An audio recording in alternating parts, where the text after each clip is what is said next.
Gravação iniciada.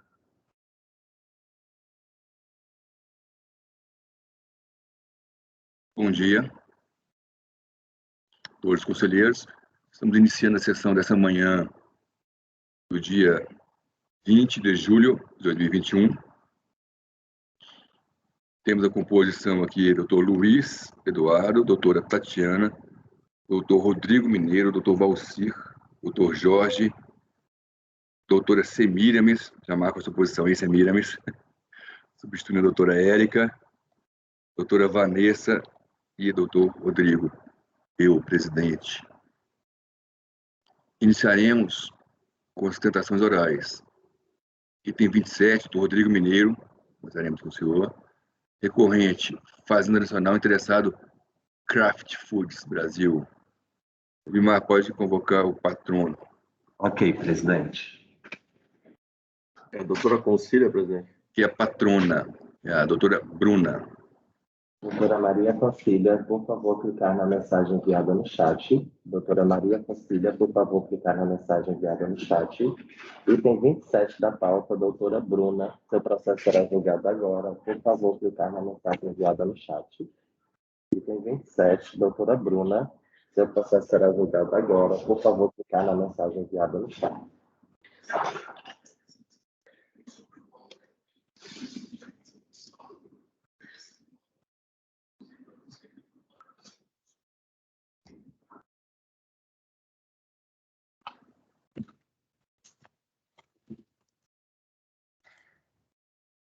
Doutora Bruna, bom dia.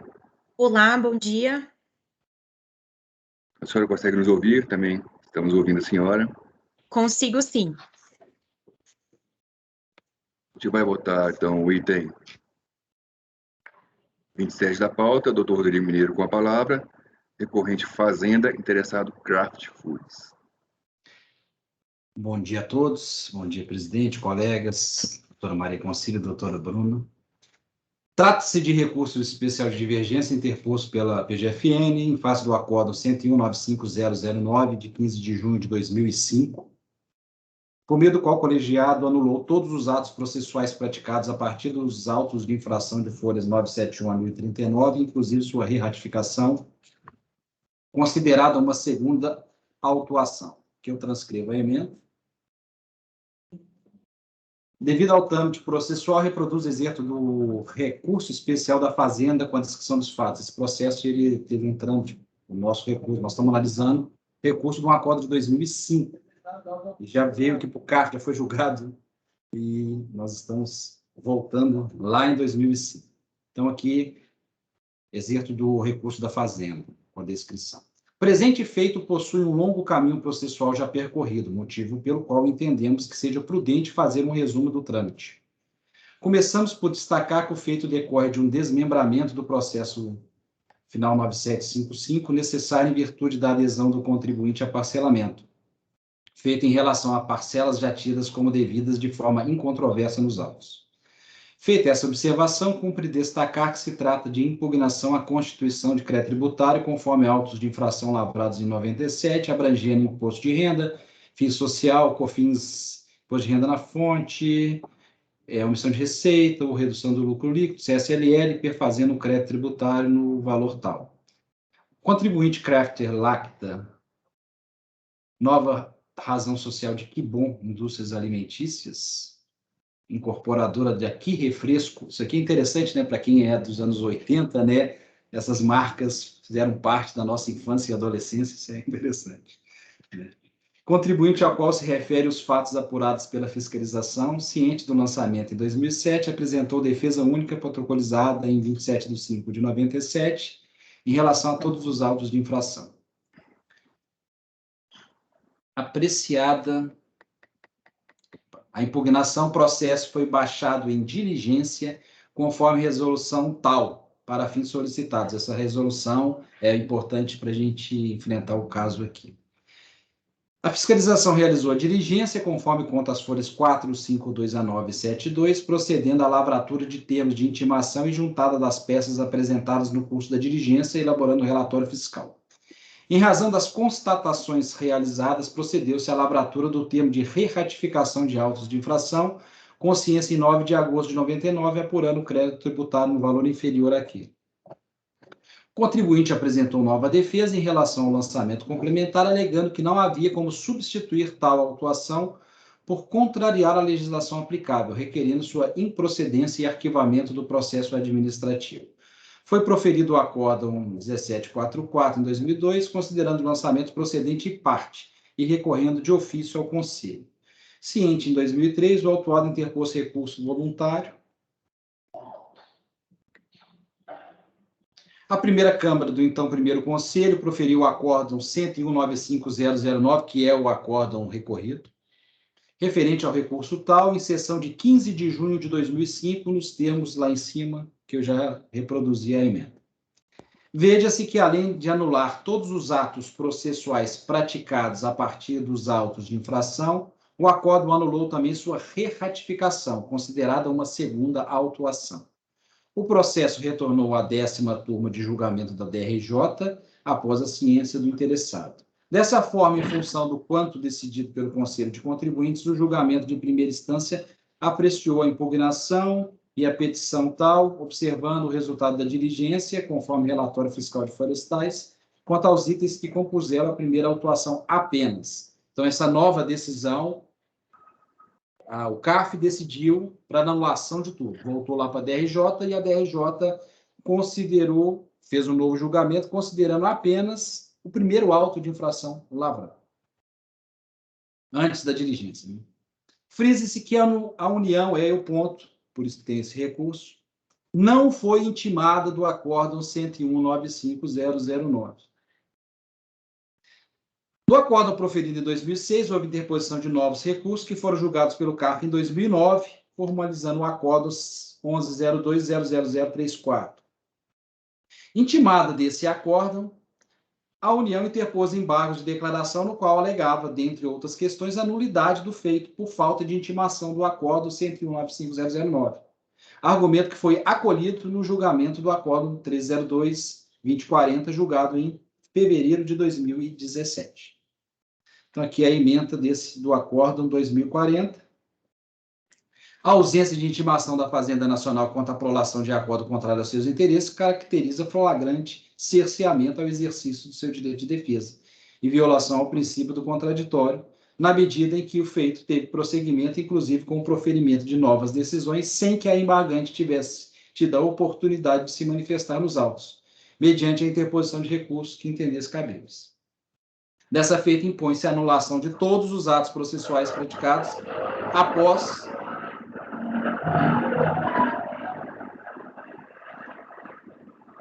após o julgamento proferido pelo primeiro conselho. Então, mais uma vez, foi anulado tudo. Aí voltou lá para a decisão. Por quê? Porque a Fazenda Nacional não tinha sido intimada. Então, em 10/3 de 2017, o processo foi enviado à PGFN para a ciência do acordo de embargos, o qual anulou todos os atos processuais praticados após o proferimento do acórdão 101.95009. Lembrando que esse acórdão CARF 101.95009 é aquele que tinha anulado tudo. Então, a Fazenda Nacional interpôs recurso especial de divergência quanto à possibilidade de revisão de ofício efetuada pela DRJ. É isso que nós vamos julgar aqui.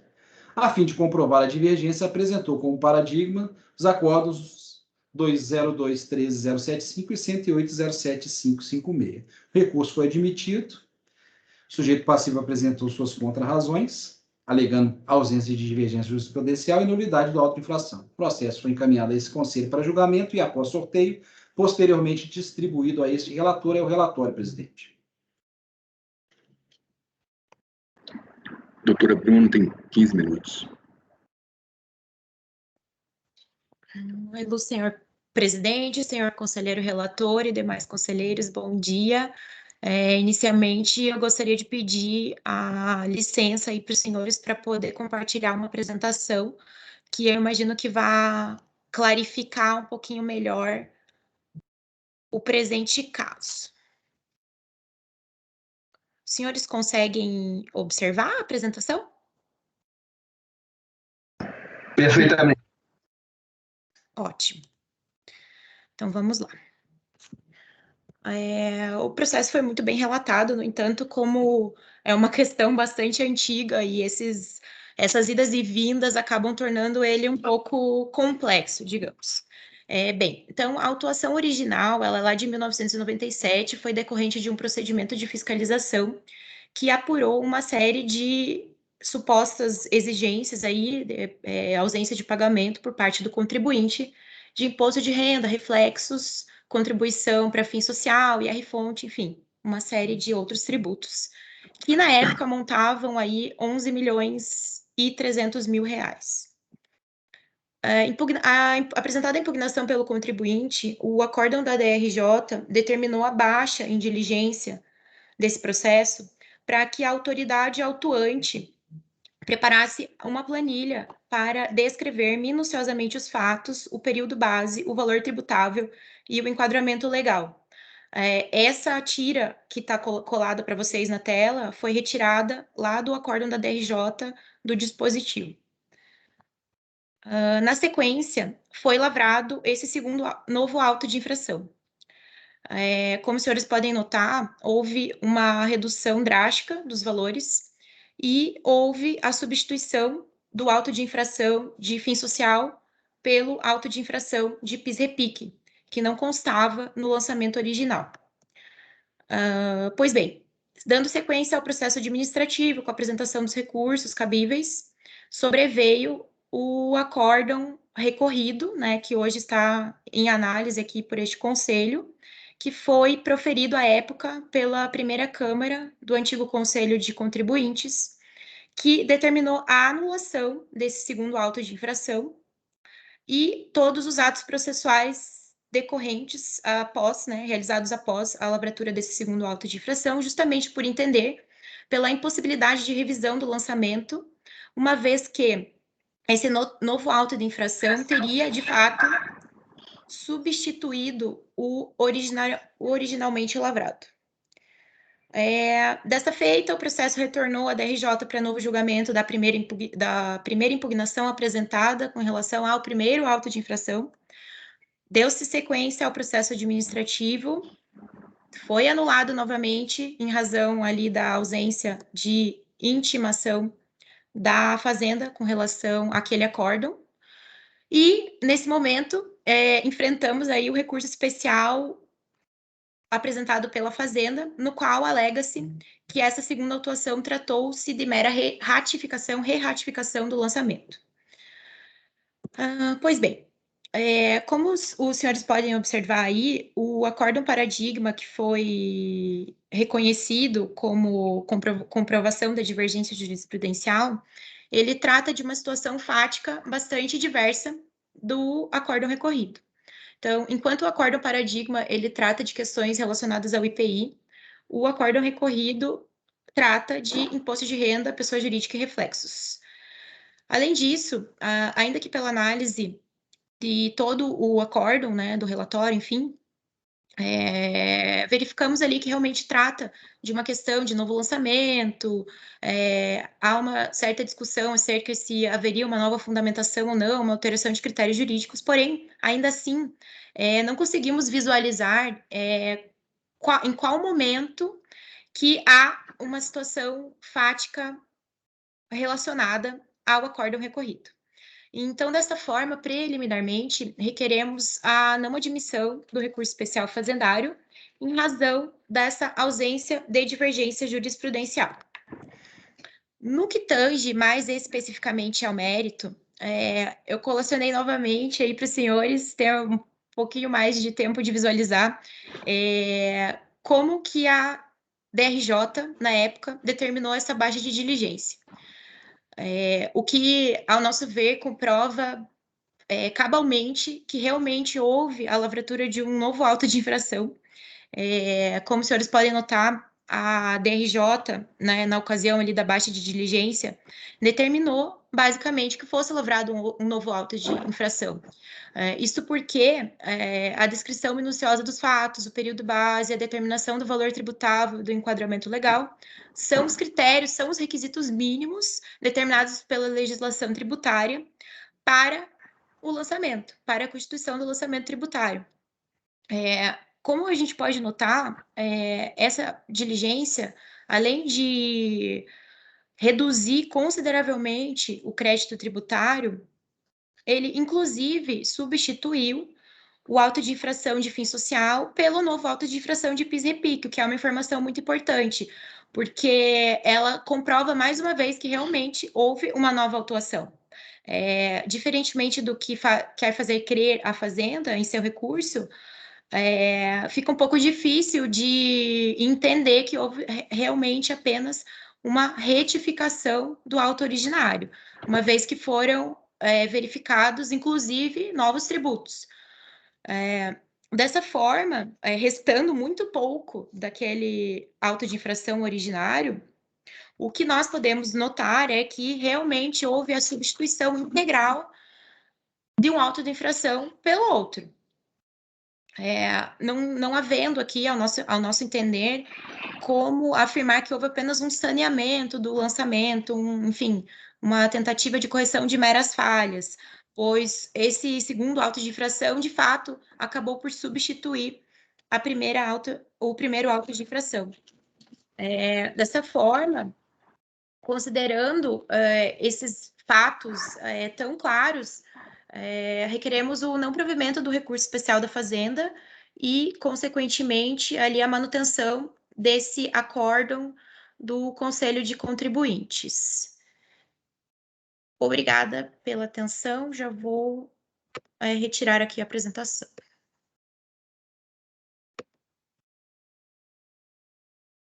Obrigado, doutora Bruna. Com a palavra, o relator. Do conhecimento, recurso especial interposto.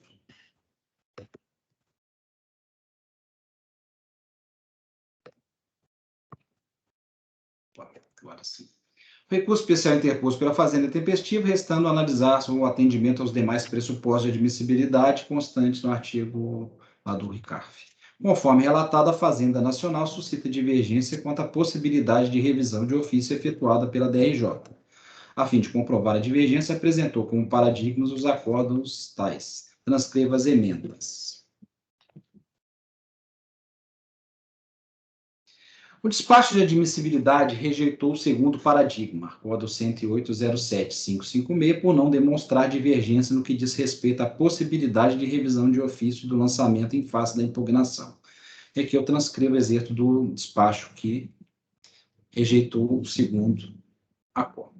Quanto ao primeiro paradigma, Acórdão 202.13.075, a presidente da terceira Câmara, da primeira sessão, na análise de admissibilidade, reconheceu a divergência entre o paradigma e a decisão recorrida quanto à possibilidade de revisão de ofício efetuado durante a fase de impugnação do lançamento. Em seu entendimento, ambas as decisões abordam a questão da possibilidade de lançamento reratificador realizado na fase de impugnação em consequência de informações levantadas durante o procedimento de diligência.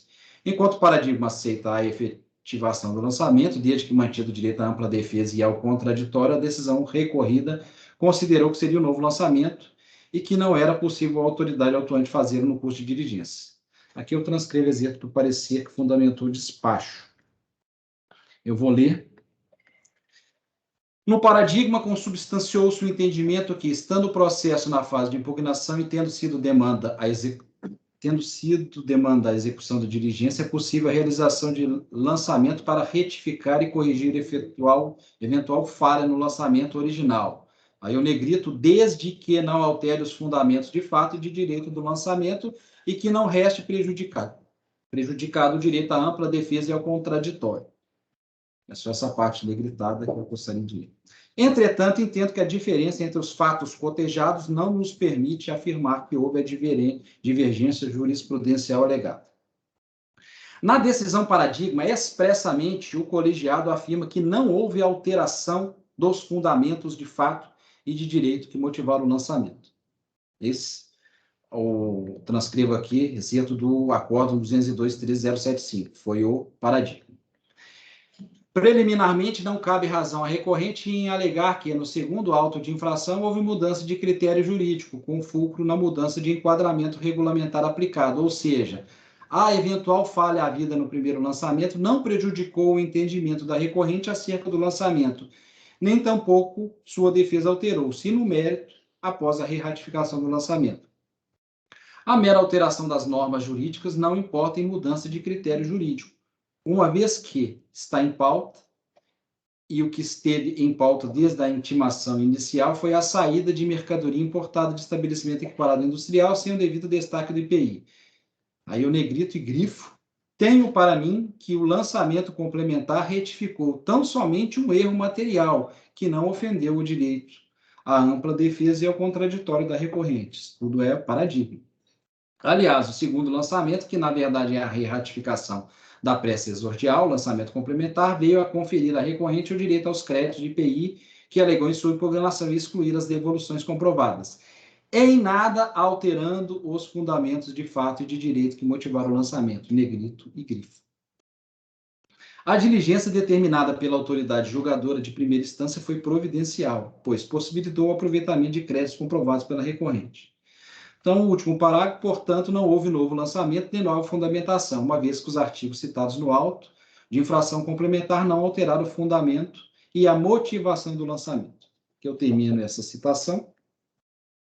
Situação, palavras minhas, situação diversa encontramos na decisão recorrida, a qual constatou ter havido um novo lançamento, com a alteração dos fundamentos de fato e de direito que motivaram, que transcreve o exerto da decisão recorrida.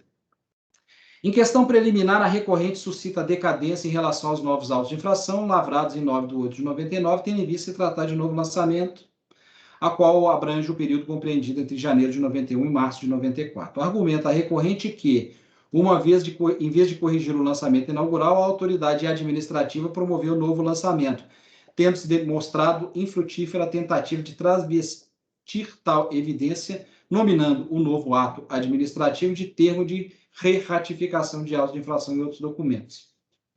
Aqui é o negrito. Com efeito, por ocasião de diligência fiscal, o crédito tributário foi consideravelmente modificado em relação às infrações fiscais constantes dos autos de infração, bem como a descrição dos fatos, o enquadramento legal e a base de cálculo, tendo inclusive sido substituído o auto de infração de fim social pelo novo auto de infração de PIS-REPUC.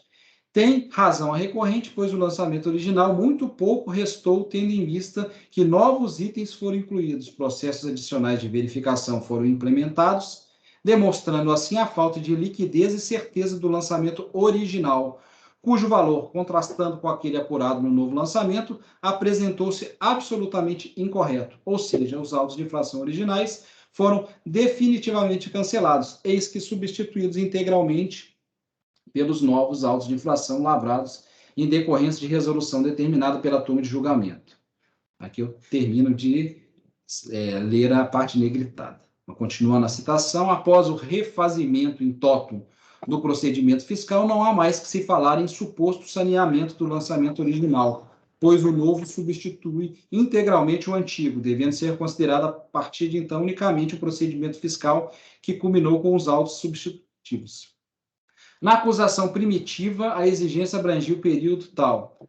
Posteriormente, quando da realização de diligência, os trabalhos de fiscalização foram totalmente refeitos, culminando com a constituição de novos autos de infração, que vieram a modificar profundamente lavrados em 9 de agosto de 99, denotando assim a fragilidade dos lançamentos anteriores. Minhas palavras, para corroborar o argumento do julgador Acó,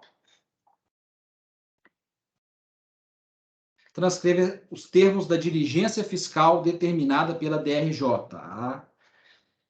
folhas 431 a 454. Citação, então, da diligência da DRJ. De fato, na descrição dos fatos e enquadramento legal que acompanha cada um dos autos de infração, os autuantes enquadraram as infrações em 6 grandes grupos, que não coincidem em muitos pontos com os diversos termos de constatação lavrados, como o período base, o tipo de infração apurada e um enquadramento legal, como a seguir demonstrados. Dessa forma, a análise do processo em questão reflete dúvidas, de modo a impedir o pronto exame do mérito. Para esclarecer determinados pontos controversos, proponho que o julgamento seja convertido em diligência, encaminhando o processo à DIFIS DRF São Paulo Sul para que os autuantes, veja, meus caros membros do colegiado, quantos itens? 54 itens na diligência. Eu nunca tinha visto isso em uma diligência fiscal. O relatório fiscal decorrente da diligência, folhas 976 a 982, assim concluiu. Citação do relatório fiscal. Em atenção às determinações constantes às folhas 428 a 451 do presente processo, efetuamos novas diligências junto ao contribuinte, cumprindo determinações da DRJ, com a finalidade de comprovar as alegações do contribuinte na impugnação. Iniciamos os trabalhos de campo intimando o contribuinte, conforme termos de intimação, as folhas 452 a 455, a apresentar diversos documentos e informações para fundamentar as suas alegações, tendo o presente processo permanecido à disposição do mesmo para consultas. Em atenção à nossa intimação de 21/12/98, o contribuinte apresentou, a partir de 9/3/99, diversos documentos e informações, conforme documentos juntados às folhas 458 a 900, ou seja, quase 450 páginas de documento, os quais foram submetidos às nossas verificações e análises, conforme ficou consignado no termo de apreensão e de verificação de documentos, tendo em consequência lavado diversos termos de ratificação. Após a verificação e análise de toda a documentação, emitimos o presente relatório fiscal, onde apresentamos o resultado desse nosso trabalho em tópicos específicos, para distinguir cada irregularidade e o correspondente termo de constatação. Que eu termino a citação.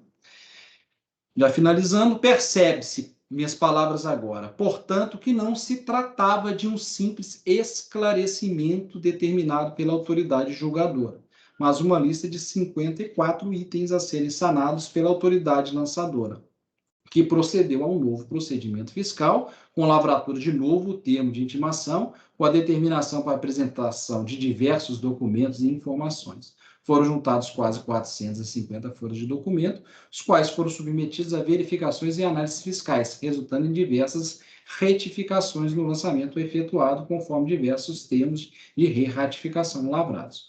Conclui-se que houve alteração nos fundamentos de fato e de direito que motivaram o lançamento, situação diversa da apreciada no Acórdão Paradigma 202.13.075. Portanto, como fundamento do paradigma era a inexistência de alteração nos fundamentos do lançamento, situação diversa daquela enfrentada na decisão recorrida, conclui-se que as decisões não podem ser comparadas a fim de configurar o dissídio jurisprudencial.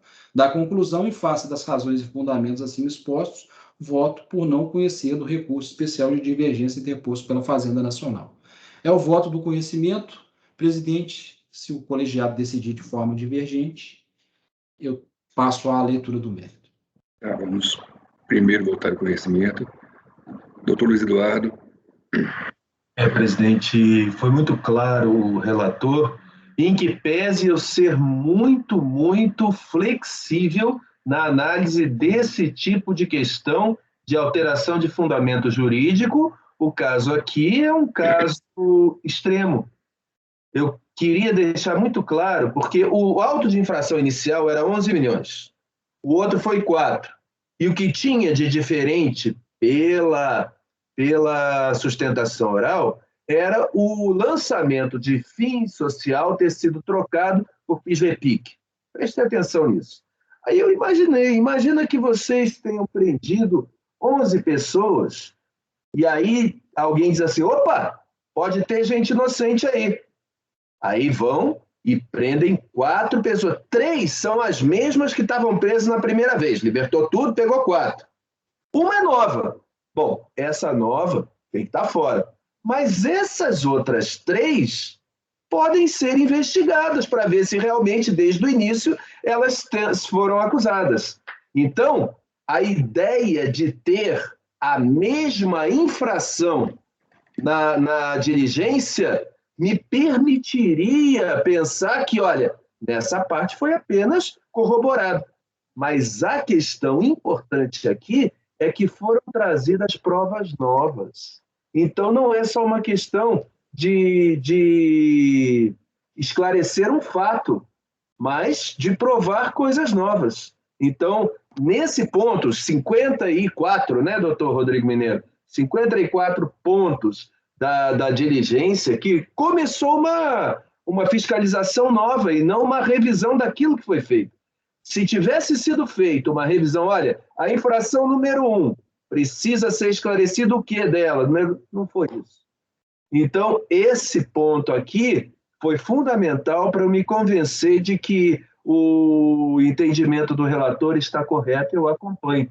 Teria que ser trazido um paradigma em que, apesar de ter havido tanta colocação de provas novas e novas diligências, não somente uma questão de forma, tivesse sido afastada a nulidade. Então, o paradigma é diferente desse e eu concordo pelo não conhecimento. É como voto, senhor presidente.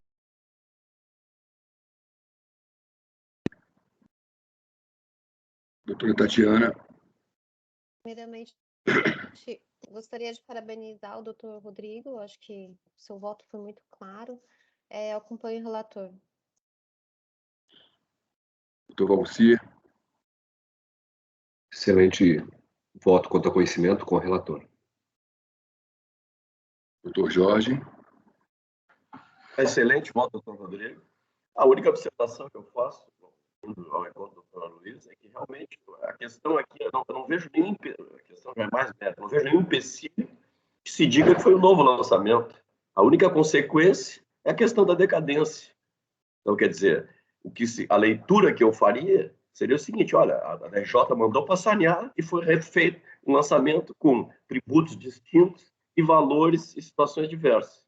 Então, pelo simples fato da DRJ fazer 54 itens, o que é estranho, não é corriqueiro, podia estar fazendo, podia se declarar nulidade. Agora, não vejo nenhum problema, estou entrando no mérito, eu concordo com o doutor Rodrigo, a análise dele está perfeita, de que se considere esse novo lançamento, esse segundo, essa retificação que foi chamada, para mim, ela é um novo lançamento. E a única consequência, uma vez aberto, está lá, se não me engano, no artigo 18, parágrafo 3º, 15 do PAF, uma vez reaberto o prazo para o contribuinte, ele pode alegar decadência. E realmente, sendo um novo lançamento, e disso eu não tenho dúvida, foi um novo lançamento, seria possível, a partir daí, começar o item do 7235. Claro, aí a discussão seria preliminar à decadência, provavelmente em algum período. Mas só com essa observação, aí eu concordo, doutor Mineiro, o voto está excelente, está esclarecedor, e acompanho o relator, portanto, presidente, pelo não conhecimento. Doutora Semíramis.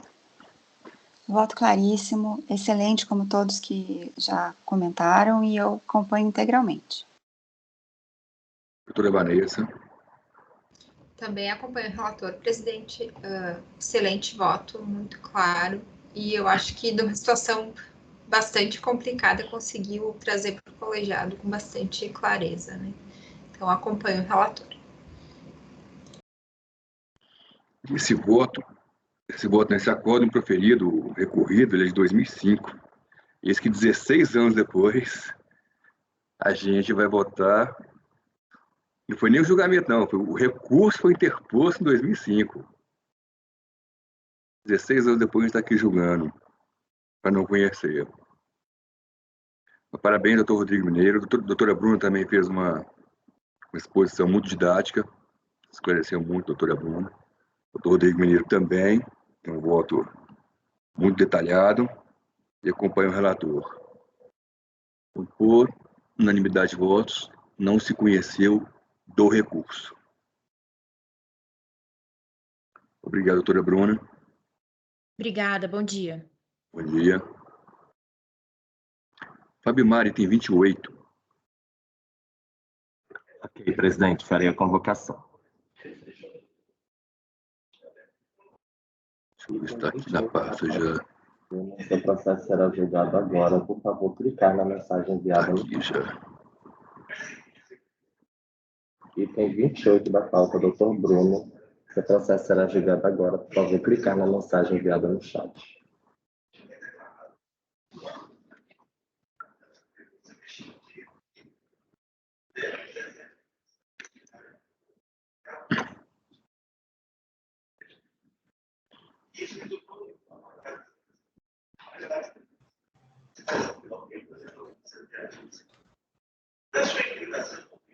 Bom dia, presidente. Bom dia a todos. Bom dia, doutor Bruno. Esse é o item 28, recorrente Samina Technology, interessado Fazenda, de minha relatoria. Vou fazer o breve relatório, o voto também é breve. Trata-se de recurso especial de divergência interposto pelo contribuinte contra a acordo 11.02.0021, proferido pela segunda turma, sobre a seguinte ementa. A única coisa que subiu foi a nulidade do lançamento em razão de visto mandatos do procedimento fiscal. Tá dando muita interferência. Alguém com o microfone aberto? Não, né? É aqui mesmo a interferência. Igual ontem. Ó, tá tendo um retorno aqui. Ó. Emenda. Nulidade do auto de infração somente se configura na ocorrência das hipóteses previstas na legislação. Os preceitos estabelecidos no Código Tributário Nacional e no processo administrativo fiscal sobrepõem as recomendações inseridas na portaria que criou o MPF, que se consubstancia mero instrumento de controle administrativo, de sorte que eventuais alterações dele inseridas, ou até mesmo inexistentes desse instrumento, não caracterizam vícios insanáveis.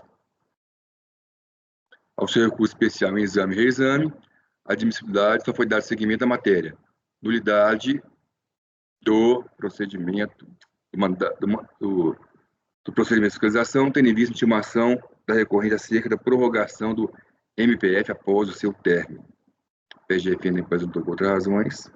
É o voto. O doutor tem 15 minutos.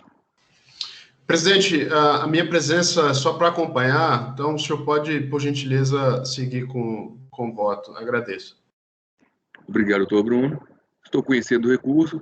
No mérito, a jurisprudência majoritária dessa turma, que reflete também das outras turmas da Câmara Superior de Recursos Fiscais, está espelhada nesse recente acordo de minha autoria, 2020, 9303, em que eu digo o seguinte: o MPF é mero instrumento interno de controle e planejamento das atividades e procedimentos fiscais. Irregularidades detectadas na sua emissão não configura nulidade do auto. No presente caso, matéria muito conhecida. No presente caso, o auto de infração em discussão foi lavrado pelo auditor fiscal da Receita Federal, servidor competente para exercer as fiscalizações externas das pessoas jurídicas, e se constatadas pautas na apuração do cumprimento das obrigações tributárias por parte da fiscalizada, tem competência legal para sua lavatura, com o objetivo de constituir o crédito por meio do lançamento. Em seu exame, verificamos que todos os requisitos estabelecidos no artigo 142 do CTN e no artigo 10 do decreto 7235 foram observados. A motivação e as infrações que foram imputadas ao contribuinte são indicadas no auto de infração e nos demonstrativos de apuração da contribuição. A fundamentação da exigência da contribuição, da multa de juros, da descrição dos fatos, enquadramento legal do auto de infração. Quanto ao MPF, ele tem tripla função. Materializa a decisão da administração, trazendo implícita a fundamentação requerida para a execução do trabalho da auditoria. B. Atende ao princípio constitucional de cientificação. E C. Reverencia o princípio da pessoalidade.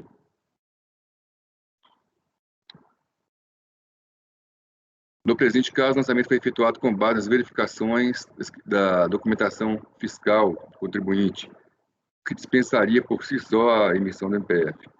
Eu concluo aqui que, à vista do exposto, vou negar provimento, porque não há que se falar em nulidade do lançamento por supostos vícios no MPF. Doutor Luiz. Acompanhe o relator, senhor presidente. Doutora Tatiana. Presidente, a gente já jogou essa matéria ontem, né? Eu acho que o MPF, pelas próprias portarias da Receita, né?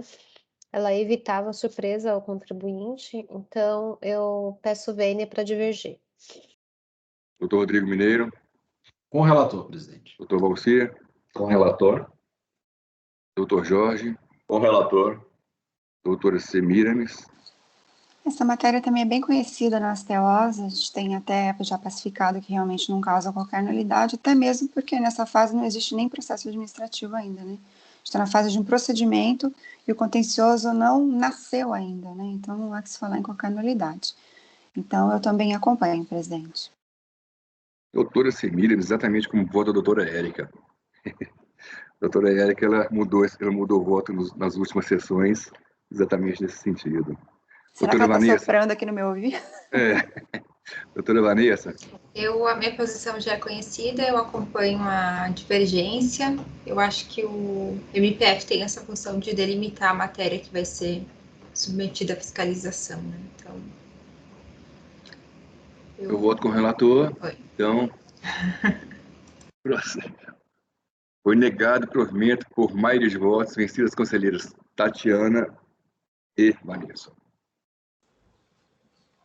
Obrigado, doutor Bruno. Agradeço, Próximo presidente. da Obrigado. sustentação oral é o item 41, doutora.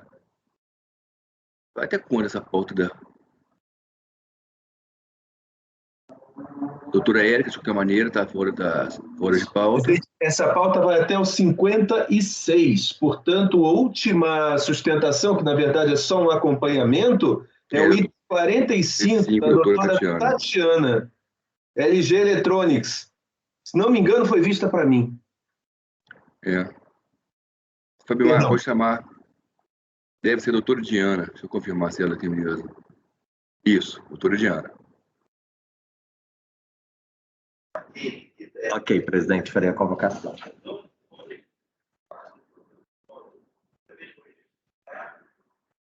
Item 45 da pauta, doutora Diana, seu processo será julgado agora. Por favor, clicar na mensagem enviada no chat. Item 45 da pauta, doutora Diana, seu processo será julgado agora. Por favor, clicar na mensagem enviada no chat. Patrona convocada, presidente.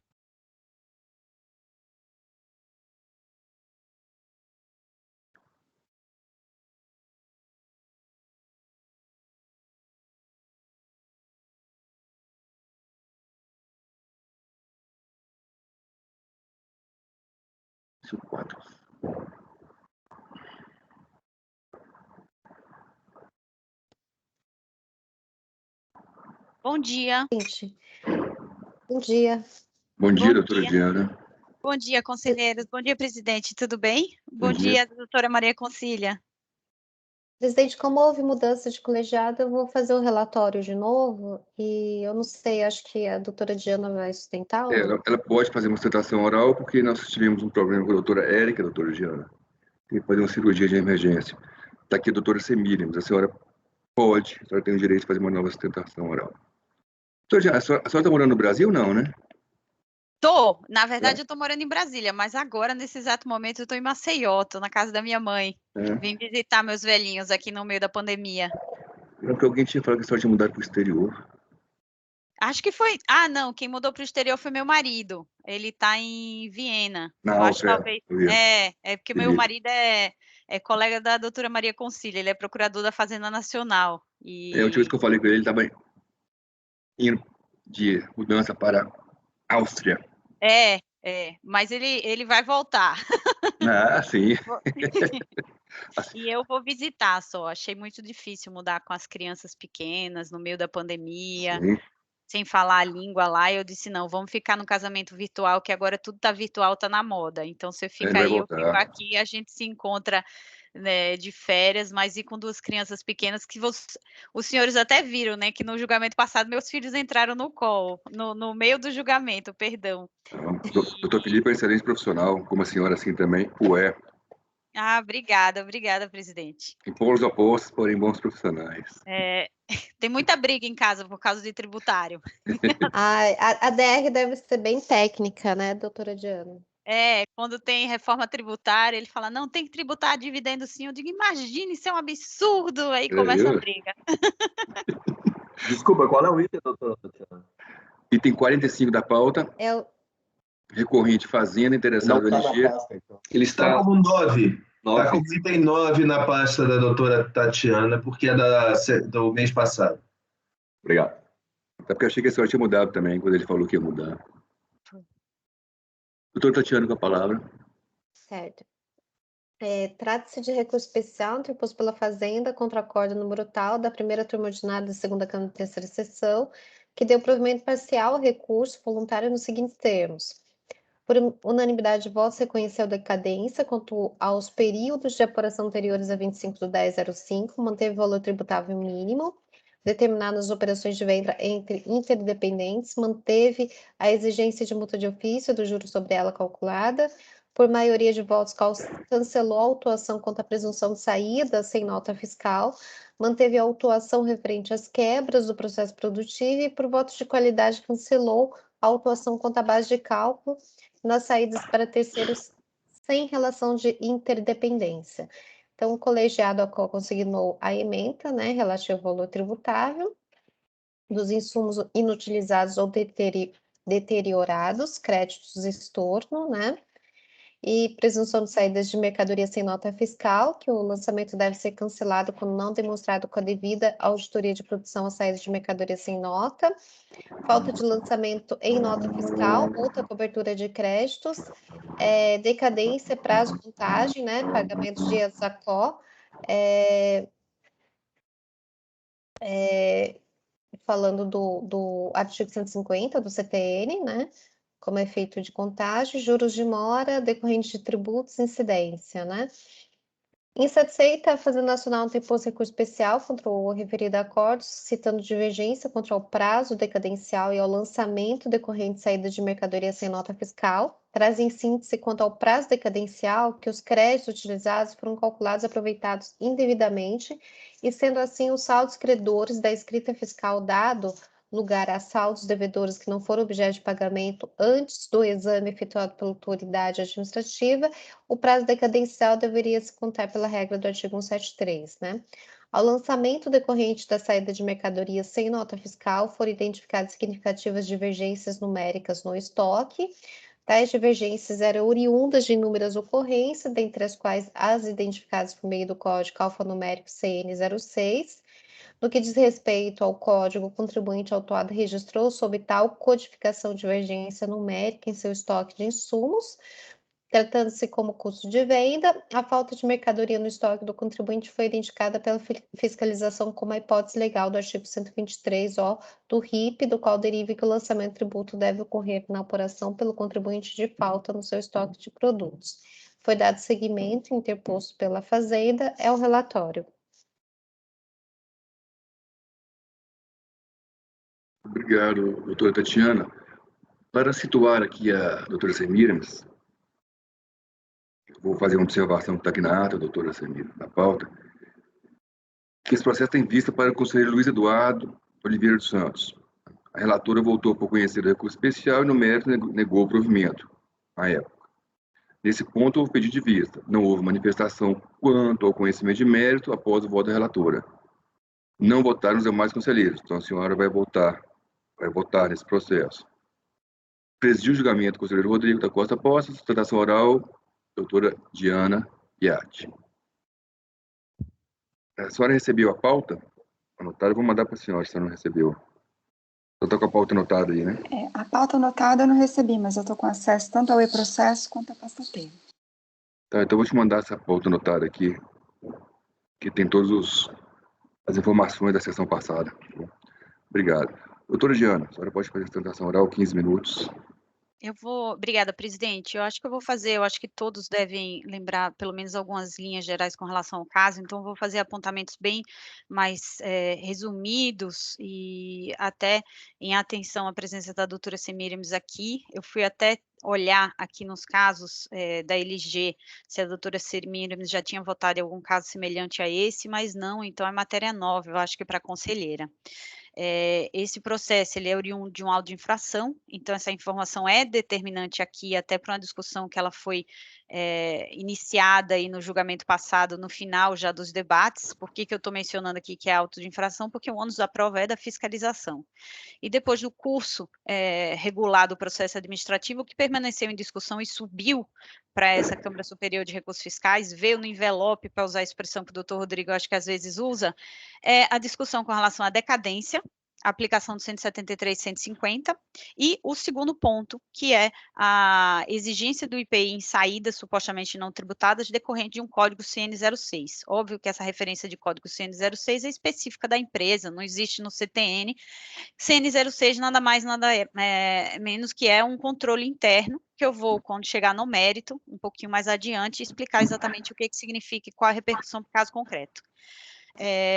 Com relação ao primeiro tema, que é o tema de decadência, aqui a discussão do 150 e 173, ela existe tão somente para entender se aplica o 150 no caso concreto pela existência de créditos decorrentes da não cumulatividade apropriáveis para fins de quitação dos débitos de IPI. Essa discussão, ela foi motivada chegou pela Procuradoria Nacional trazendo como referência 2 paradigmas, e, não obstante o voto da conselheira Tatiana pela admissão do recurso especial, eu acho que foi uma menção até do doutor Luiz Eduardo de examinar mais profundamente os paradigmas. Doutor Luiz Eduardo, me perdoe se eu tiver confundido o seu comentário com o comentário do doutor Rodrigo, mas eu me recordo que no julgamento passado, um dos dois foi o doutor Jorge, que disse que queria examinar um pouquinho melhor a questão dos paradigmas para fins de decadência. Por que é relevante essa informação? Porque os paradigmas que a Procuradoria da Fazenda Nacional trouxe, né, os 2 paradigmas que foram mencionados nesse envelope que chega para tratar da decadência, eles examinam as situações em que o crédito foi considerado ilegítimo na análise do mérito. Ou seja, a própria existência do crédito ela não foi considerada, e, portanto, ali naquela situação, o que se configurou foi a inexistência de pagamento para fim de contagem do prazo decadencial pela regra do 150, parágrafo 4º. Então, aplicou-se decisão 1 da Câmara Superior de Recursos Fiscais, que é inclusive num julgamento da própria LG, mas num contexto fático que, por essa particularidade, distancia-se muito no caso concreto, porque aqui a gente tem crédito reconhecido, crédito na escrita fiscal, crédito que foi acatado tanto no curso do processo administrativo, como já existia na escrita fiscal do contribuinte. Então, eu tenho exatamente a situação que permite a configuração do 124, inciso 1, do regulamento do IPI. Então, eu faço esse destaque até pela observação que um dos conselheiros, que me perdoem por ter feito talvez confusão aqui com relação aos nomes, que disse que gostaria de examinar um pouco mais detidamente essa questão da admissibilidade do recurso especial da Fazenda Nacional. Mas ainda que superado essa admissibilidade, né, que seja admitido efetivamente o recurso especial da Fazenda Nacional, no ponto de decadência aqui, justamente por essas razões que eu reforcei, a aplicação do paradigma 973-733 do STJ, em linha com 62 do RICAF, é tranquila aqui para se admitir a existência de créditos como pagamento da aplicação do 124.1 do regulamento do IPI e reconhecimento da aplicação do 150, parágrafo 4º, ou seja, tem decadência. Tem decadência aqui, a decadência ela não é total do processo, um período fica de fora, mas pela regra do 150, parágrafo 4º, tem uma parcela aí que já teria extinto e que não sequer seria necessário analisar o mérito. Então, com isso, eu fecho essas considerações com relação à primeira matéria que foi submetida, ressaltando novamente a inadmissibilidade de recurso especial da Fazenda Nacional por ter sido apresentado utilizando paradigmas que não partem da mesma situação fática, desse pequeno detalhe que, na verdade, não é pequeno e não é detalhe, é essencial para fim de comparação de julgados. E essa outra referência, que é da posicionamento, acho que do CARF, de turmas e até da própria Câmara Superior de Recursos Fiscais. Se não me engano, na sessão passada eu mencionei um outro julgamento que era inclusive do ano de 2021, aplicando 124 do regulamento do IPI para aplicação do 150 aqui no caso concreto, que seria a mesma linha de raciocínio, tá?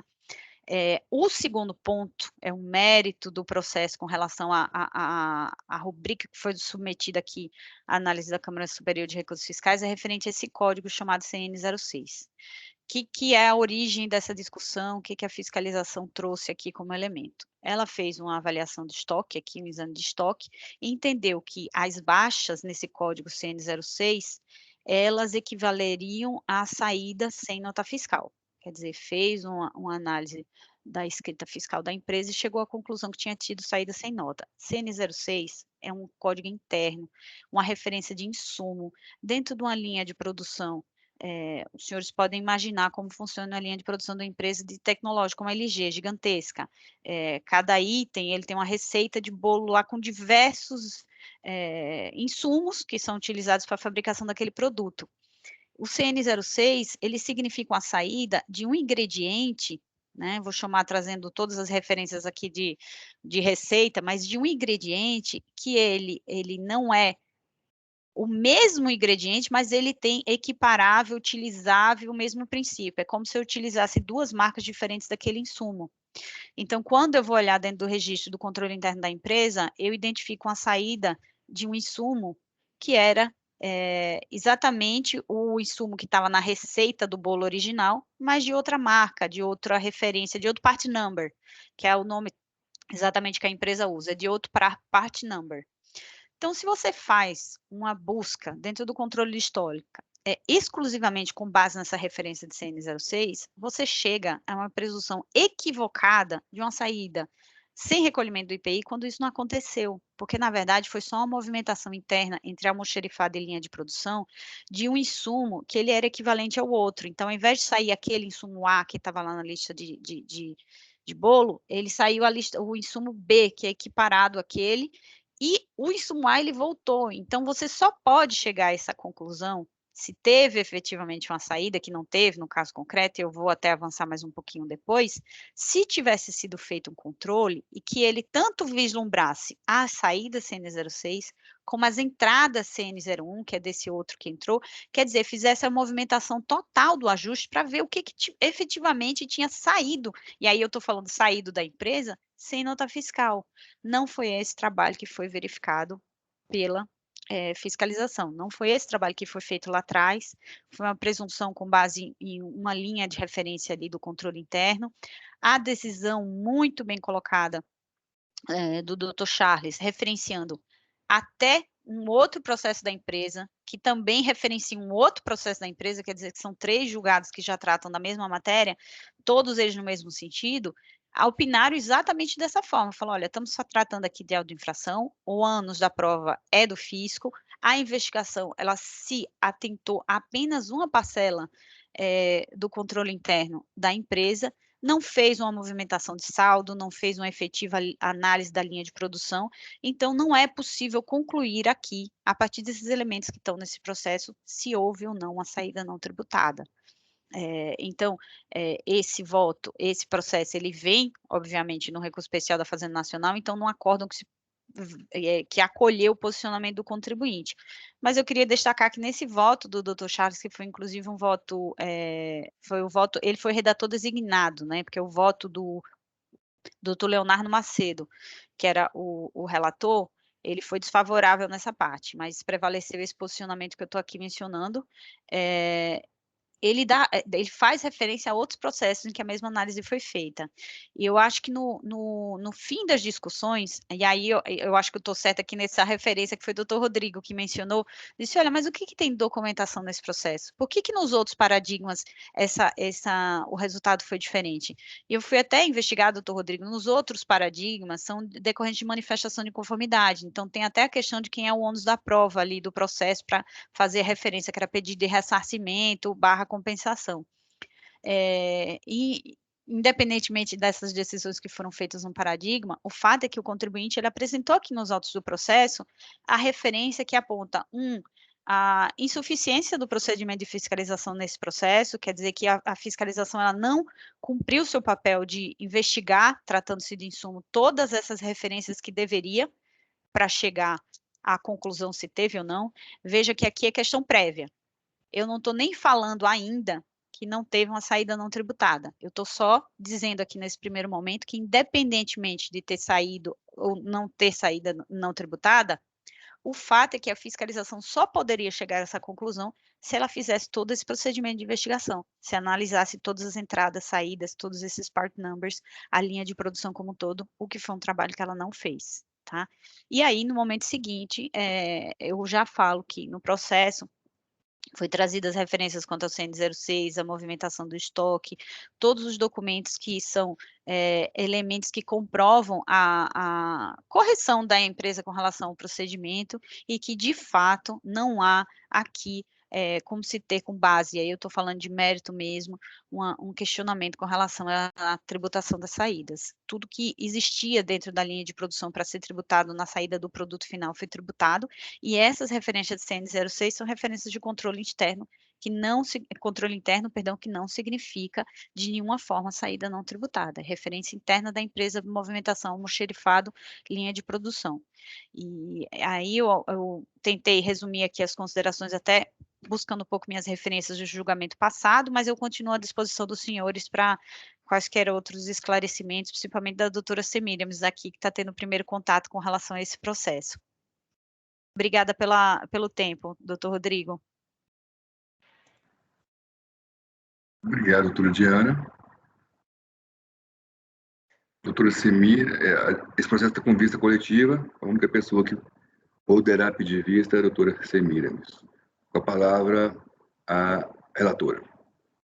É um recurso especial da Fazenda, tá? Eu estou conhecendo do recurso, inclusive em relação ao prazo decadencial, porque em outros, pelo menos em outros recursos, eu nunca examinei de fato se o crédito era bom ou não, né? Se tinha sido homologado ou não, mais a tese. Mas se o doutor Luiz ele quiser abrir divergência em relação ao conhecimento, eu estou. Com relação ao conhecimento, eu acompanho a relatora. Por favor, presidente. Obrigado, doutora Tatiana. Tá, então eu vou passar ao mérito, tá? Quantas matérias suscitadas em recurso, recorde-se que traz divergência em relação aos seguintes... Doutora Tatiana, Oi? Nós iniciamos a votação do conhecimento, então vamos acabar de votar o conhecimento. Ah, desculpa, presidente, ok. Doutor Luiz votou por conhecer, acompanhando a relatora. Doutor Rodrigo Mineiro. Eu acompanho a relatora. Doutor Valcir. Com a relatora. Doutor Jorge. Com a relatora. Doutora Semíramis. Acompanho a relatora. Doutora Vanessa. Também acompanho a relatora. Também acompanho. Então, com relação ao conhecimento, foi conhecido por unanimidade de votos. Agora a relatora pode fazer a leitura do seu voto. Obrigada, presidente. Quanto às matérias suscitadas em recurso, recorde-se que traz divergência em relação às seguintes discussões, né? O prazo decadencial, o lançamento decorrente de saídas de mercadoria sem nota fiscal. Em relação à primeira matéria, considerando que entendo que a compensação se equipara a pagamento e que extingue o crédito tributário da mesma forma dessa última modalidade, eu manifesto minha concordância com o voto do acordo recorrido, apesar que o acordo recorrido traz algumas nuances, por isso que eu vou ler. A contagem do prazo decadencial previsto no artigo 150 do CTN aplica-se exclusivamente aos tributos sujeitos ao lançamento por homologação e conforme já pacificado no âmbito do STJ, nas hipóteses em que há efetivo pagamento de tributo devir. Então, é o RESP, ele cita o RESP 973733, que todos aqui já conhecem muito bem, né? E que fala no item 2 que também alcança, nos casos de tributos sujeitos ao lançamento por homologação, que o contribuinte não efetua o pagamento antecipado, né? Então, aqui está aqui. Assim, no caso concreto, constato que houve o pagamento antecipado por meio de compensação entre débitos e créditos, caso que atende ao requisito para que a contagem do prazo decadencial tenha início no fato gerador, conforme regra disposta no artigo 150 do CTN, né? Então, aí ele cita, porque aqui trata-se de crédito de IPI, né? Ele cita o artigo 124 do decreto 454402, né? E fala expressamente que considera-se pagamento, né? O recolhimento só ao devedor após serem deduzidos os créditos admitidos dos débitos no período de apuração do imposto. Aí, por isso que foi constatado que houve o pagamento antecipado por meio de compensação entre débitos e créditos, caso que atende ao requisito para que a contagem do prazo decadencial tenha início no fato gerador, conforme a regra disposta no artigo 150. Desse modo, levando-se em consideração os fatos geradores ocorridos em 2005, concluo que cabe razão ao recorrente, devendo-se aplicar a decadência dos créditos de IPI para todos os períodos anteriores a 25/10/05, ou seja, estão alcançados pela decadência os períodos lançados de julho, agosto, setembro e de 1 a 24 de outubro de 2005. Então, sendo assim, né, já era o meu posicionamento também, eu nego provimento nessa parte. Em relação... Doutora Tatiana, Oi?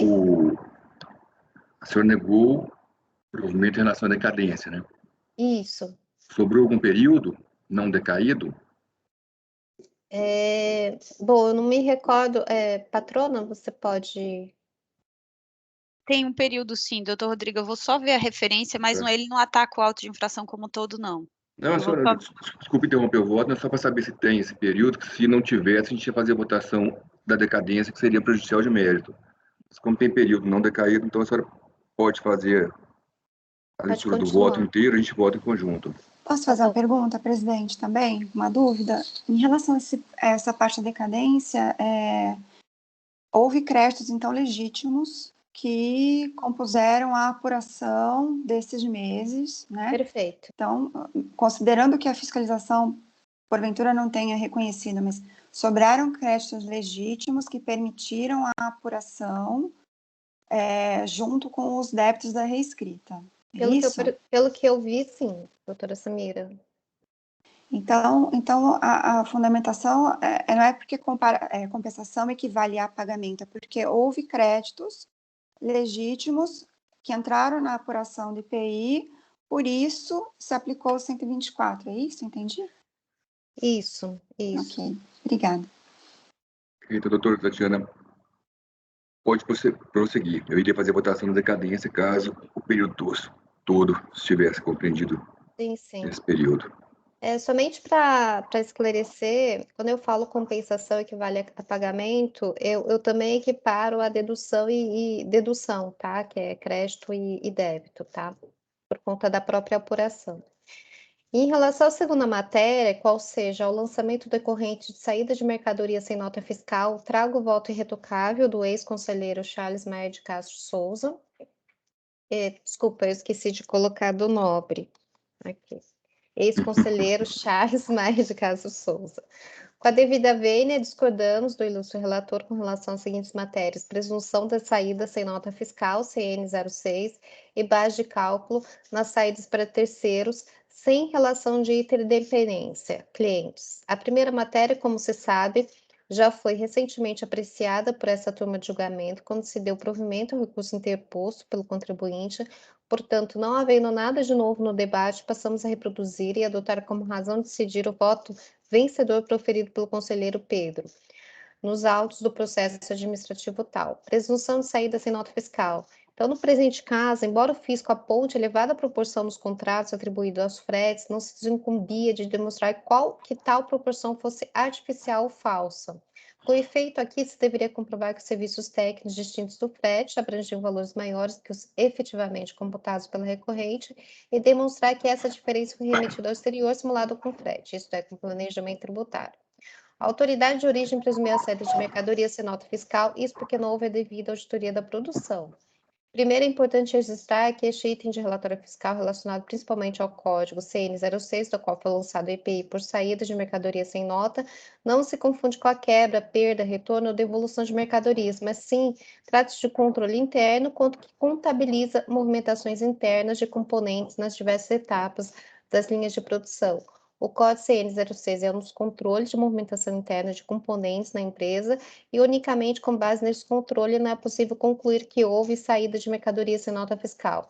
A fiscalização utilizou unicamente o controle interno do contribuinte para autuar com base no controle de componentes e não os demais controles que podem fornecer informações mais precisas sobre as saídas de mercadorias. Isso é um fato confirmado pela própria decisão de primeira instância, que após a anulação de sua primeira versão pelo Conselho, confirmou que a fiscalização utilizou os componentes como referência para saídas de mercadorias sem notas, e de forma equivocada deixou de observar os ajustes positivos e negativos dos componentes.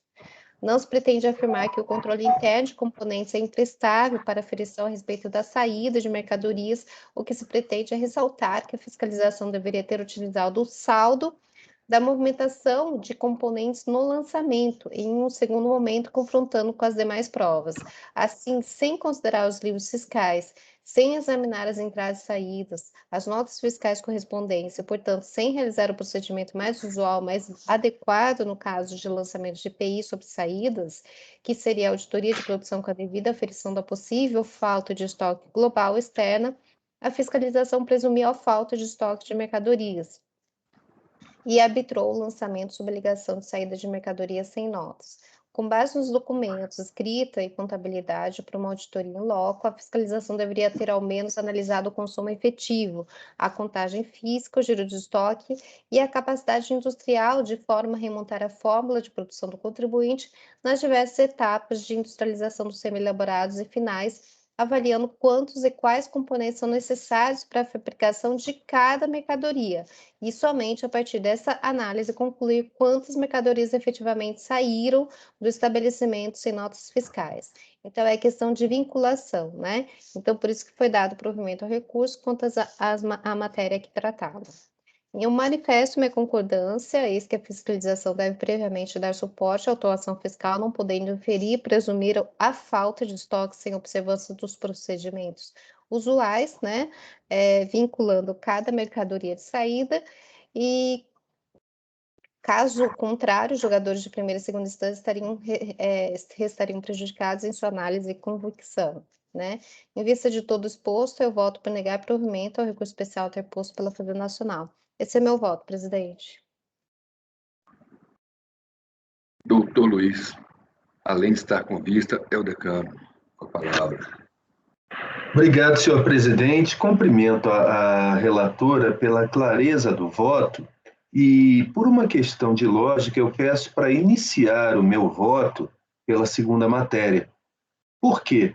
Porque a conselheira ela parte do pressuposto de que a segunda infração não é devida. Porém, se a segunda infração for devida, saldos devedores se tornarão credores. Então, por uma questão de prejudicialidade lógica, eu preciso saber, afinal de contas, se houve ou não saída sem nota fiscal. Porque se houve saída sem nota fiscal, o valor do débito é outro, e não o escriturado. E aí, a gente não pode mais usar a dispositivo do regulamento do IPI, que diz que saldo a favor do contribuinte equivale a pagamento.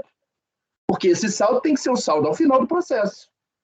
Então, presidente, eu não me manifestei em momento anterior, esperei meu momento, mas eu peço para começar, então, o meu voto pela segunda matéria. Eu acho que ela é fundamental para a gente decidir a primeira. Muito bem. Então, com relação à segunda matéria, o que eu vi está claramente colocado na decisão recorrida é o seguinte: olha, o código CN06, ele aponta para uma possível saída, mas pode não ter sido saída, pode ter sido troca. Então, a fiscalização deveria, numa auditoria em loco, ter ao menos analisado o consumo efetivo, a contagem física, giro de estoque, capacidade industrial, de forma a remontar a fórmula da produção do contribuinte nas diversas etapas. E ele disse, fazendo isso, quanto foi a saída? Não. Não. Vejamos o que a decisão de primeira instância trata sobre esse assunto. Decisão de primeira instância vai dizer assim: a autoridade fiscal constatou significativas divergências numéricas nos estoques da pessoa jurídica, oriundas de diversas ocorrências identificadas pelo contribuinte por intermédio de dois códigos alfanuméricos, 02 para perdas e 06 para diferenças de quantidade. Em ambos os tipos de movimentação, o sujeito passivo considerava tais valores como custo sem nenhuma repercussão no âmbito do IPI. No que se refere a insumos com defeito de fabricação, CN02, foram estornados os respectivos créditos de IPI, na medida em que relacionados às mercadorias saídas de estoque e que não obtiveram o uso produtivo, aí incluídas quebras e perdas, haja vista que o estabelecimento industrial não conseguiu distingui-las dos insumos rejeitados por seu controle de qualidade, tornando impossível identificar qual o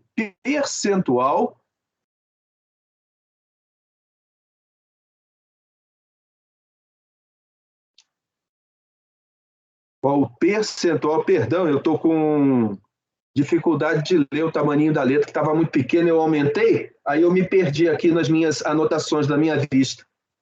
É a idade.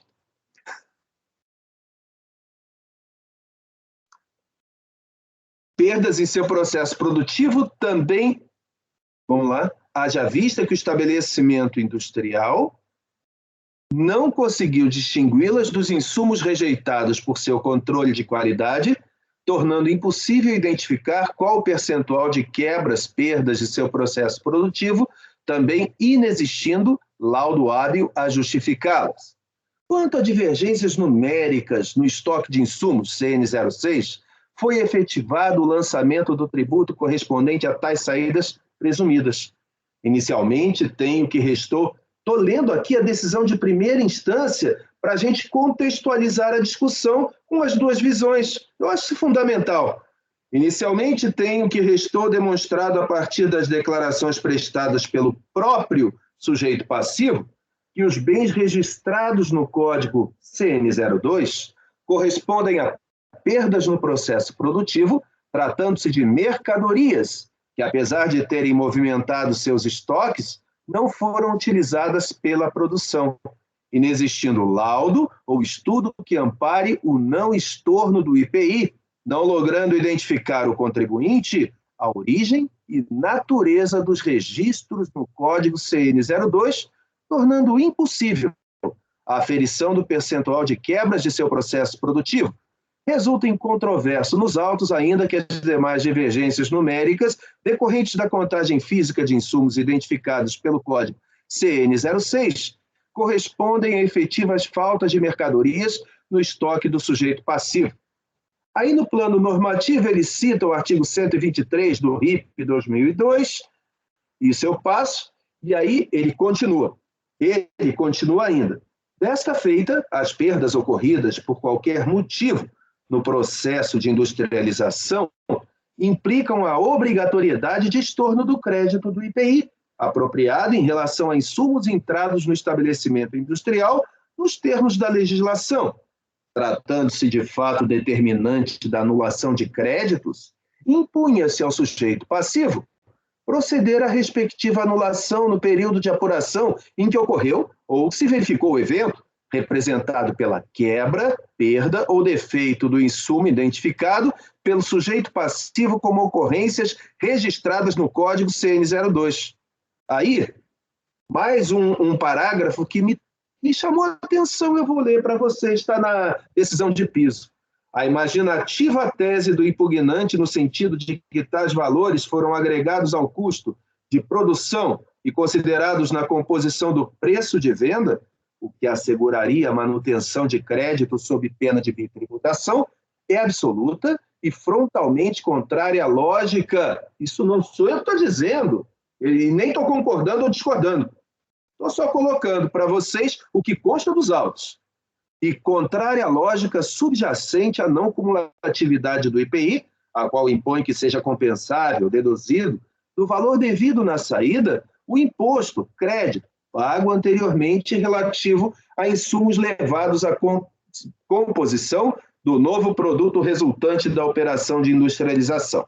Quanto a insumos estrangeiros com defeito, sustento sujeito passivo, que não sendo devolvidos tais produtos, não haveria que se falar em estorno de créditos.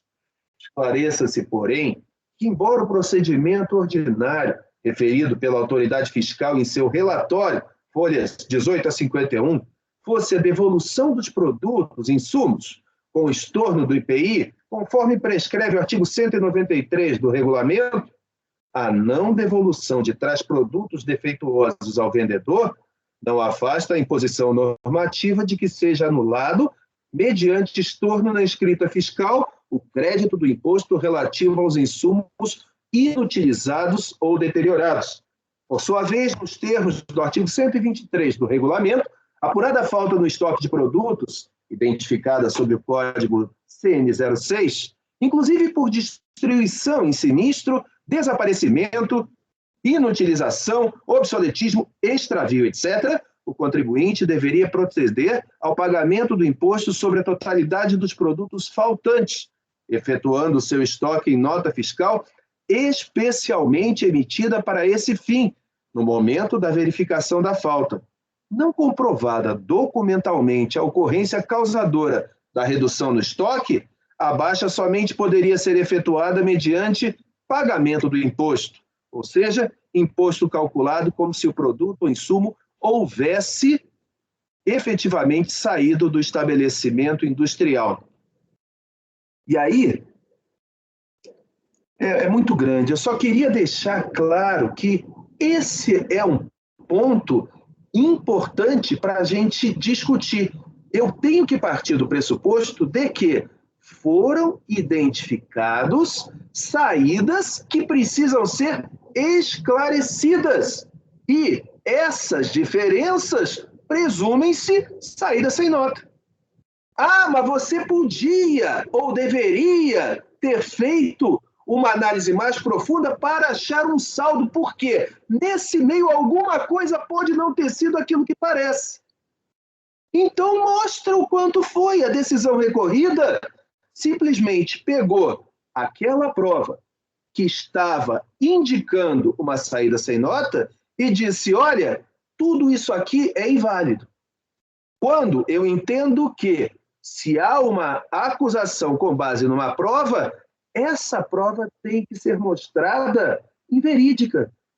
E não simplesmente dizer, não, mas isso daí pode não ser. Essa linha de raciocínio eu não consigo aceitar. Então, com todas as vênias, eu entendo que houve uma acusação com um elemento de prova que podia ser refutado. E não foi, ele não foi refutado, ele foi desqualificado. É diferente de refutado. Então, eu não vejo como possível uma mera desqualificação da prova como suficiente para sua refutação. Ah, mas podia ter sido feito melhor? Isso não está em jogo aqui. Essa discussão, se podia ter sido feito melhor, a gente está discutindo se está certo ou está errado. Bom, se não houve uma prova de que está errado, eu continuo achando que está certo. Com base nessas considerações, senhor presidente, com todas as vênias, eu sei que essa é uma questão muito sensível e é tormentosa, discutível. Foi uma discussão também na Câmara Baixa, teve votos para os dois lados, né? E então, em face do exposto, eu peço vênia à conselheira relatora, a doutora Tatiana, em que pese a clareza do seu voto e eu respeito a linha de raciocínio da senhora, mas eu parti de um pressuposto diferente, cheguei a conclusão diferente. Portanto, peço vênia para abrir a divergência nessa matéria. E em consequência de ter sido considerado devido o débito, a segunda matéria fica clara, né? Reverte-se o saldo de credor para devedor, então a gente não tem como aplicar o dispositivo do IPI nesse ponto, e aí eu abro a divergência nas duas matérias. Por isso eu comecei do segundo ponto, presidente. Peço desculpa pelo tempo, mas a questão é difícil. Eu precisava entrar na questão um pouco mais profunda. Bom, como eu vi a questão, posso estar errado, posso estar certo, isso daí o colegiado vai dizer, mas esse é o meu voto, presidente. Obrigado. Presidente, eu pedi a palavra. Obrigado, doutor Luiz. A doutora Tatiana, relatora, pediu a palavra e depois a doutora Diana pretende fazer um esclarecimento de fato. Somente para esclarecer, né? O que eu considerei, assim, uma forma bem simples, como que você pode assegurar, né, a saída dos insumos utilizados se você não sabe quanto de insumos foram utilizados no produto da saída. Então, mais para esclarecer esse ponto, por isso que eu achei importante colocar isso. Doutora Diana, quer fazer algum esclarecimento de fato? Oi, doutor Rodrigo. Na verdade, seria um esclarecimento / pergunta com relação ao voto do doutor Luiz Eduardo, que eu não entendi um comentário que foi feito com relação à apuração e à conclusão do voto. Não sei se é pertinente agora, eu teria que ser em Barcos, mas eu vou externar, e se os senhores acharem que não é o caso, que depois eu peticiono, tudo bem.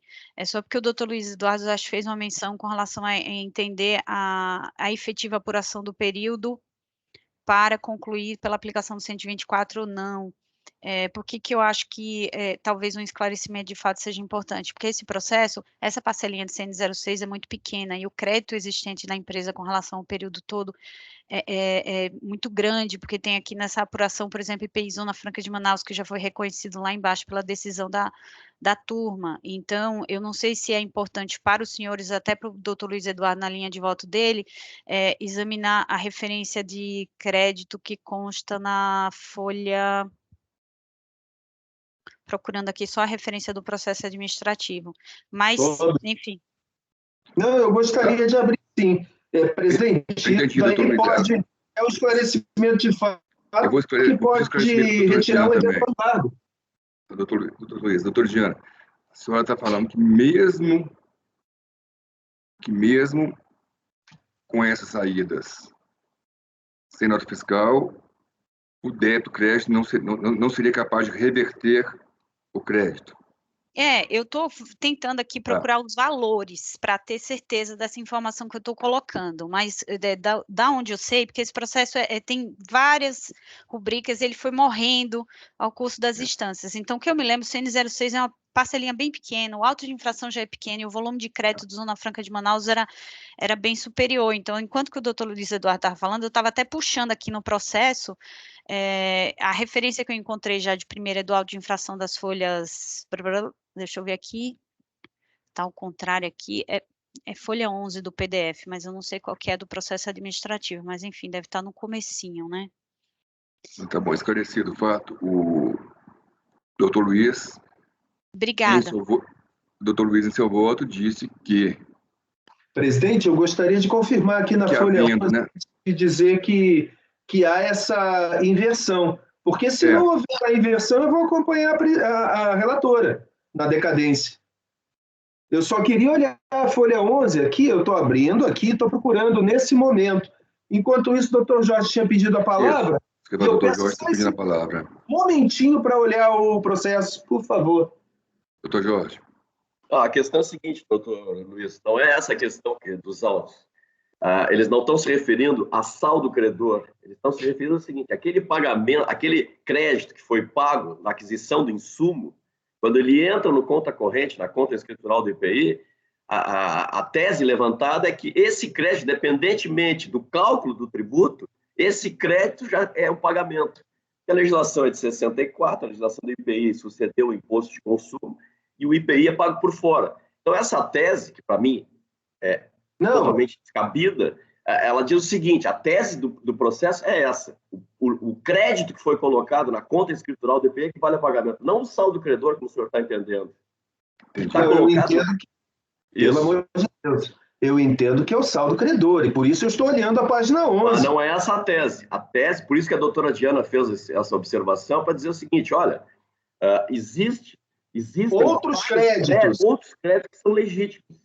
Embora que se considere Pelo amor de Deus, então nunca seria necessário ter recolhimento de IPI em período nenhum. Essa é a tese. Não, você considera ter havido pagamento quando o crédito é maior que o débito e, portanto, seria impossível ter recolhimento. Essa é a lógica, mas não é essa a tese. A tese, acho que até tem o voto do doutor Júlio. Né? Isso a gente... Bom, aí eu deixo muito claro.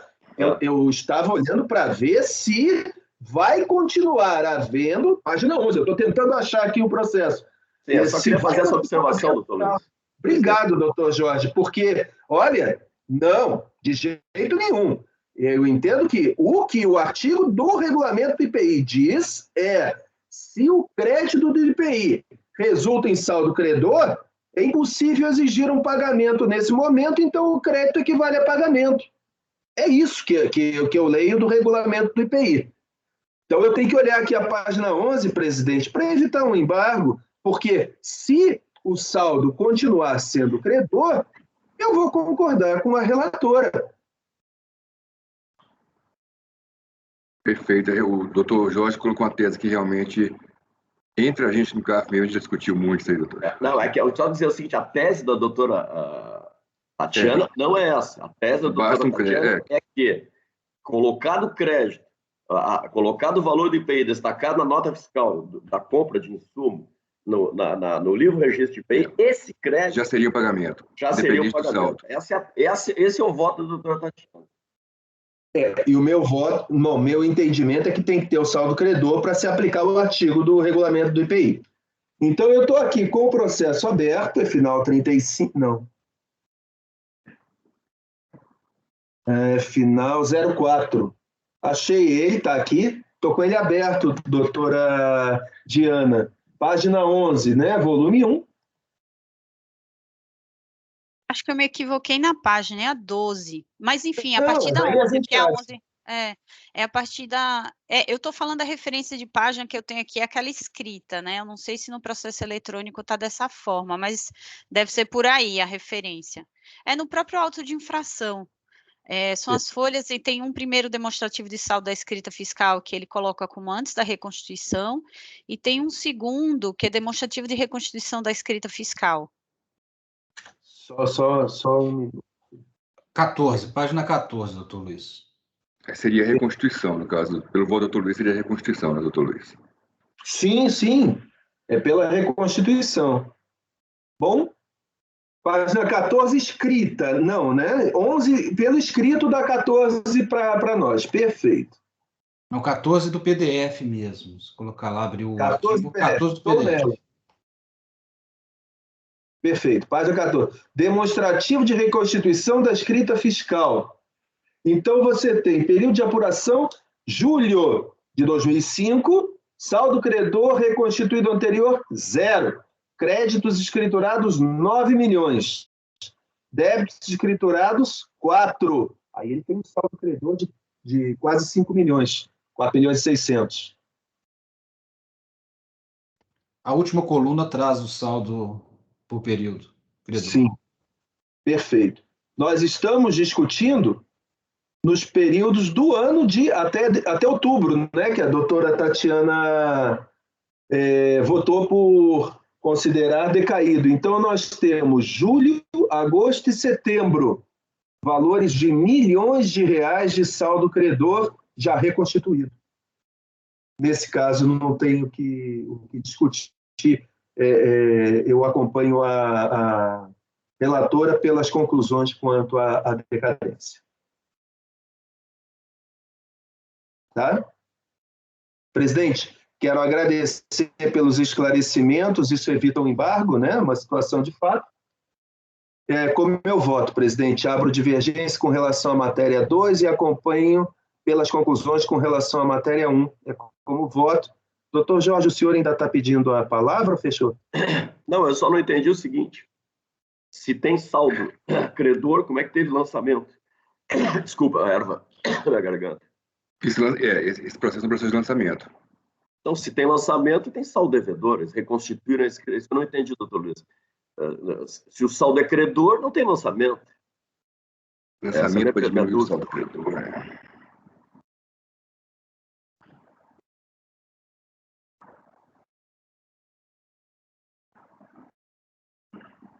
Justamente o lançamento foi glosar um determinado valor, presumir que houve saída sem nota fiscal, reconstituir a escrita e, havendo saldo devedor, tem-se o lançamento. Caso contrário... Doutor Jorge, me parece que pela folha 3 do PDF, o lançamento é de multa do IPI não lançado com cobertura de crédito. Aí sim. Aí tá. Responde a minha pergunta. Obrigado, doutor. Ok. Responde a pergunta. Obrigado, doutor Rodrigo Mineiro. Responde a pergunta do doutor Jorge e corrobora meu voto. Obrigado. Então, o doutor Luiz Eduardo está divergindo em relação... Mas, doutor Luiz... quanto à segunda matéria. Mas com esse voto seu, como a decadência prejudicial acaba ficando tudo igual. Sim, eu estou acompanhando quanto à decadência. Isso. Eu estou acompanhando a decadência, mas eu estou abrindo divergência quanto ao lançamento decorrente de saída sem nota. Mas esse lançamento de saída sem nota, ele acaba ficando prejudicado pela decadência. Não, outubro, novembro e dezembro. Parcialmente, presidente. A decadência é Parcialmente, parcial. falando, né? Parcialmente, lógico. A decadência é parcial, presidente. Então, nos sim. outros períodos, mantém-se o lançamento, quer dizer, mantém-se. Eu manteria o lançamento no meu voto. Não, eu sei que é parcial, mas se o voto, o parcial, não está sendo discutido aqui. Tá sendo discutido sim, porque essa infração, ela foi derrubada pela decisão recorrida para todos os períodos, não só nos períodos decaídos. Eu estou restabelecendo o lançamento da segunda infração somente nos períodos não decaídos. Sim, então minha pergunta para a relatora é a seguinte. Eu vi que tem períodos decaídos e períodos não decaídos. Exato. Períodos decaídos são julho, agosto e setembro de 2005. Isso. Depois disso, não está decaído nada. Isso. Com esse voto seu, fica a decadência parcial. Igual ao da Tatiana. Isso. Se não fosse o voto seu, também ficaria a decadência parcial. Sim, mas e a segunda infração? Nos períodos não decaídos, houve um lançamento que a doutora Tatiana está derrubando. O do CN 06, que eu estou mantendo. Tá. É que foi dado provimento no mérito, presidente, derrubando o lançamento no mérito. Aí a decadência fica prejudicada. Tá. Doutora Diana, a senhora deixou a mão levantada. Não, era só para esclarecer os períodos, mas aí o doutor Luiz Eduardo já mencionou. O auto de infração é do dia 22 de outubro e o período decaído pela aplicação da regra seria julho, agosto, setembro e parcial outubro. E depois só cai se tiver a análise do mérito no mesmo sentido da decisão recorrida, que é o finalzinho de outubro, novembro e o mês de dezembro, que vai até dia 31 de dezembro o lançamento. Doutor Jorge, quer falar ainda? Então, doutor Rodrigo Mineiro. Baixei minha mão aqui, desculpa. Presidente, eu acompanho o voto do doutor Luiz Eduardo e tendo com relação à auditoria, ainda que pode não ter sido a melhor técnica utilizada, mas ela ainda assim é válida, né? E apontou por uma saída desacobertada. E com relação à decadência, nenhuma ressalva que se fazer com relação à posição do doutor Luiz, acompanhando a doutora Tatiana pelas conclusões, por esse entendimento específico dela, que seria tudo, né? Qualquer crédito na escrita fiscal. E aqui, a posição do doutor Luiz, que eu acompanho, é que existindo saldo credor, né? Aí aplicaria-se aquele dispositivo específico lá do regulamento do IPI. Então, acompanho o voto integralmente do doutor Luiz Eduardo, acompanhando a relatora pelas conclusões quanto à decadência e na divergindo do voto da relatora quanto ao mérito dos períodos de outubro, novembro e dezembro, por conta da auditoria lá de produção no Código CN 06. Tá, doutor Lima, por que pela decadência? Não, a decadência que a doutora Tatiana... Por que decadência? Não, por que pelas conclusões? É porque a doutora Tatiana tem um entendimento, pelo então que eu coloquei, o doutor Jorge, inclusive, expôs isso muito bem, que qualquer crédito na escrita fiscal do IPI tá, exato. Levaria à aplicação do 150. E aqui não, aqui é o saldo credor, o valor apurado no final do período de apuração. Então, da forma que exposto pelo doutor Luiz. Exatamente como eu penso. Doutor Balcia. Esse processo, como retornou de vistas do doutor Luiz Eduardo, tivemos muito tempo para pensar e verificar em detalhes, como bem fez o doutor Luiz Eduardo. Mas, na minha análise, o doutor Luiz Eduardo assiste razão ao entendimento da relatora.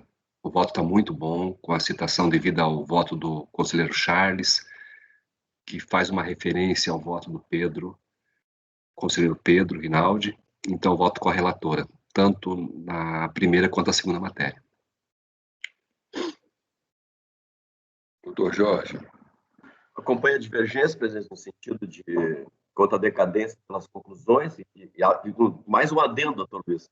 Não basta, eu estou presumindo que esse saldo credor foi transformado em pagamento, porque se houve saldo credor e que se eventualmente não tenha havido pagamento, também não houve pagamento, não se aplica a regra dos 150.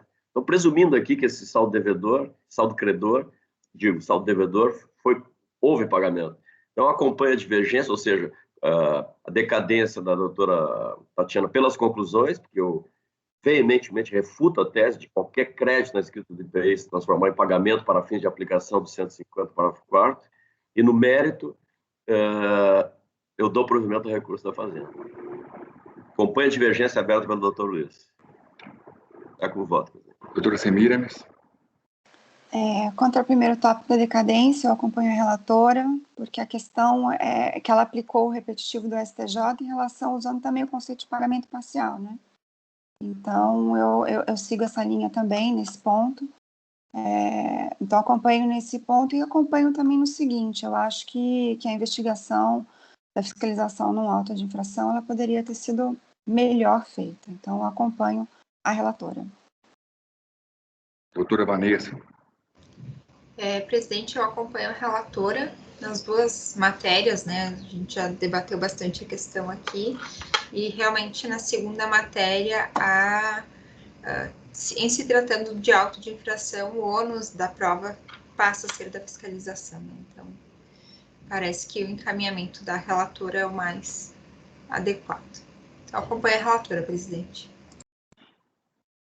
Eu acompanho em todo o voto, doutor Luiz, com os esclarecimentos que eu pedi aqui. Também jamais votaria que qualquer crédito, só por ter crédito, já deslocaria o artigo. Tem que ter realmente um saldo final credor. Então, voto com o doutor Luiz Eduardo. O resultado final ficou o seguinte.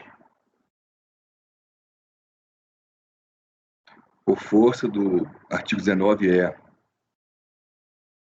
da Lei 10.522, com redação dada pela Lei 13.988, negou-se provimento a recurso especial interposto pela Fazenda. Vencidos os conselheiros Luiz Eduardo, Rodrigo Mineiro, Jorge e Rodrigo Poços. Aplicação pura e simples do 19-E. Obrigado, doutora. Presidente, que dava um provimento parcial. Vencidos que davam um provimento parcial. Quer colocar somente quanto ao... Não, aí não provimento parcial. É o que a gente discutiu aquele dia nas reuniões, né? Um parcial não precisa de detalhar. Em alguns casos é bom. É vencido, ninguém interessa saber o que a gente pensa. O professor do mestrado fala, em qualquer tese, ninguém quer saber o que você pensa, não. Pô. Coloca lá, é prova e acabou. Então, obrigado, doutora Diana. Vamos fazer um intervalo de 15 minutos, 11h15 a gente retorna. Obrigada, presidente. Obrigada, conselheiros. Levantei a mão só para agradecer. Um bom dia de trabalho a todos, uma boa sessão. Obrigada, bom dia. Obrigado, doutora. Obrigada, tchau, tchau. Um intervalozinho, vamos para a gravação. Até que horas, presidente? 11h15?